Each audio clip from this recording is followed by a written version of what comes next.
It's the right arm, it's their entering wedge to prepare people to receive the present truth message of the Adventist Church. God never envisioned that medical missionary would necessarily be a vocation, but it would be the way that we serve people, what Ellen White calls disinterested benevolence. Medical missionary work is a lifestyle. So it's reaching people that maybe you can't reach any other way through their health needs. We use the term medical missionary, and I kind of wish we didn't actually, because it misleads a lot of people. Actually, if you go reading through the Adventist literature, the first time medical missionary work or medical missionary, that phrase even shows up in the Review and Herald was not until 1893. Before that time, we had different names for it. We called it the benevolent work, and we called it Christian help work.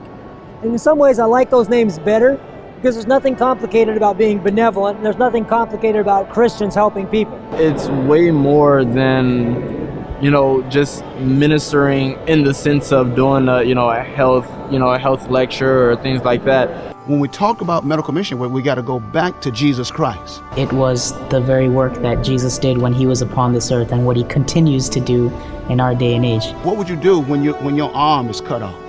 It's hard for you to function. Are you following me? So medical missionary is the right arm of the gospel. It's the pioneer of the work. It breaks down prejudice. Medical missionary work is something I think that every believer can practice in understanding the principles of health, the 8 natural laws of health, and sharing that with people. Medical missionary work, if you can sum it up, it's the gospel in practice. You may remember that Ellen White makes the comment that soon there will be no ministerial labor but medical missionary work. What she's talking about is the first time we get it right, because that's the only kind of work we're supposed to be doing is medical missionary work. We're told that we're to do Christ's work, and what was he? He was a medical missionary. So medical ministry, health ministry, it reached its arm out to me. It gave me an encouragement in my time of need, and then the Lord invited me in to share with others what he had shared with me. And even last week, a lady came, reversed diabetes, got a real experience with God. 2 weeks before that, a lady came, obese, stressed out. God gave her an experience. So it's not just a one miracle here, one miracle there. It's an ongoing work of grace in the hearts of God's people.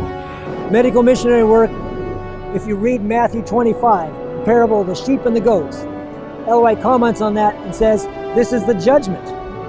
And in this portrayal, Christ hinges the entire decision of the judgment on a single question. What have you done for the poor and needy? Anybody who has the slightest inclination to get involved in medical missionary work should. Yeah, do it. Just do it, okay? Now, you may not be a doctor, you may not be a nurse, or whatever else. You may not know all your natural remedies. You ought to learn those, okay? Get into it. Medical missionary work is completely where it's at. You can do it on whatever level the Lord opens up to you.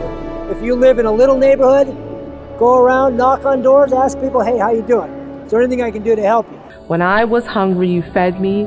When I was in prison, you came and you visited me. It's actually not saying I love you just with words, but with actions.